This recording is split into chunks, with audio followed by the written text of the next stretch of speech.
এতগুলা সরকার এসেছে, জাতীয় সংসদে কোরআনের একটি আইনও চালু করে নাই। মাননীয় স্পিকার, সবচাইতে লজ্জা, সবচাইতে দুঃখজনক কথা হলো এটা। আমি চ্যালেঞ্জ দিলাম, জামাত ইসলামের কোন নেতা বলেছে আমার কাছে যে জান্নাতের টিকিট আছে বিক্রি করছি? মাননীয় প্রধানমন্ত্রীকে জবাব দিতে হবে, বাংলাদেশে কেন নামাজ চালু করা হলো না? চাঁদাবাজ কোন দলের সদস্য হতে পারে না। চাঁদাবাজ চাঁদাবাজি, তাদেরকে ধরতে হবে, গ্রেপ্তার করতে হবে। অতএব আসুন বাংলাদেশে মানুষের আইনের কবর রচনা করে কোরআনের আইন প্রতিষ্ঠা করি রব্বুল আলামিন।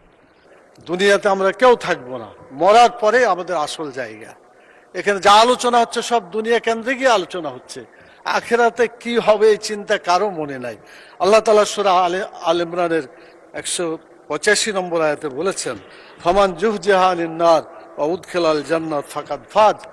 যে ব্যক্তি জাহান্নামের আগুন থেকে বাঁচতে পারলো সেই সত্যিকার সফল হবে, এবং জান্নাতে প্রবেশ করতে পারলো সেই সত্যিকার সফল হতে পারবে।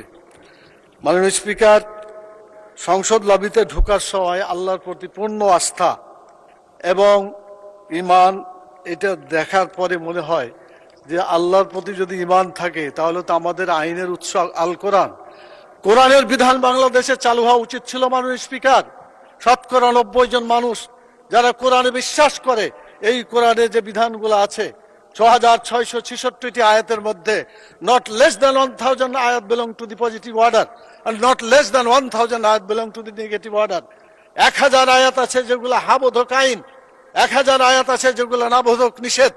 কোরআনের এই 1000 পজিটিভ এবং 1000 নেগেটিভ আয়াতগুলা বাংলাদেশে কায়েম করতে হবে, এটা আমাদের দাবি। মাননীয় স্পিকার, এরপরে যে কথা আমি বলতে চাই মাননীয় স্পিকার, সেটা হলো আল্লাহ তাআলা যাদেরকে নির্বাচিত করেছেন, হুকুমের ক্ষমতা দিয়েছেন, সূরা হজের 41 নম্বর আয়াত, মাননীয় প্রধানমন্ত্রী আছেন, তার দৃষ্টি আকর্ষণ করে সকলকেই বলতে চায়, আল্লাযীনা ইম্মাক্কান্নাহুম ফিল আরদি আকামুস সালাত ওয়া আতাউয যাকাত ওয়া আমারু বিল মারুফ ওয়া নাহাউ আনিল মুনকার।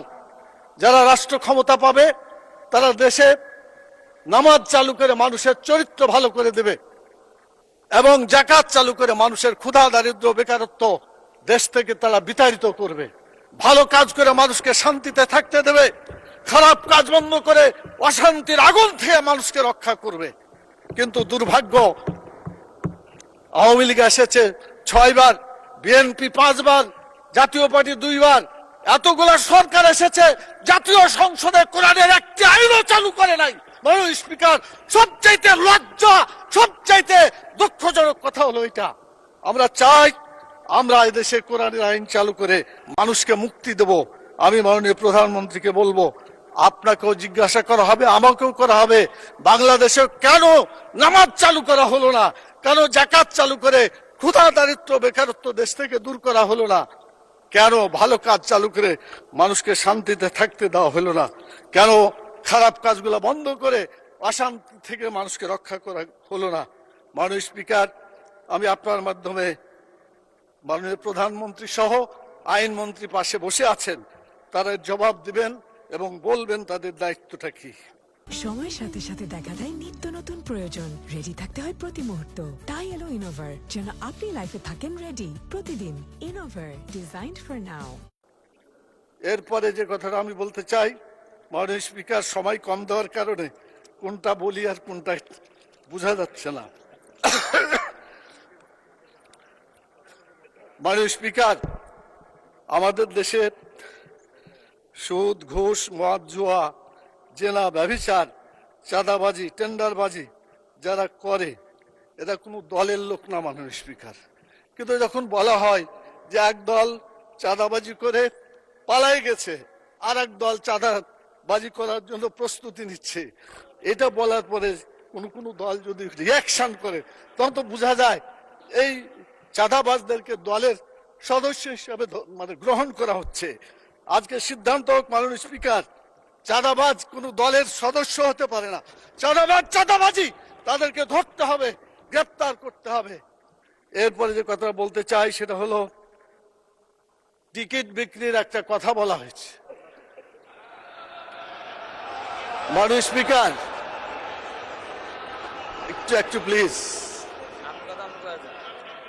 কোরআন মাজিদে একটি আয়াতকে কেন্দ্র করে এটা ভুল বোঝাবুঝি হচ্ছে। আল্লাহ তাআলা সূরা তওবার 111 নম্বর আয়াতে বলেছেন যে আল্লাহ তাআলা জান মালকে কিনে নিয়েছেন জান্নাতের বিনিময়ে। এটা আল্লাহর কথা। আপনি জানমাল দিবেন, বিক্রি করবেন, জান্নাতে যেতে পারবেন। জানমাল আল্লাহর পথে দিবেন না, আপনার কপালে জান্নাত হবে না। এটা আল্লাহর কথা, এটা মানুষের কথা না। আমি চ্যালেঞ্জ দিলাম, জামাত ইসলামের কোন নেতা বলেছে আমার কাছে যে জান্নাতের টিকিট আছে বিক্রি করছি? মাননীয় প্রধানমন্ত্রীকে জবাব দিতে হবে কেন তিনি এটা বলছেন।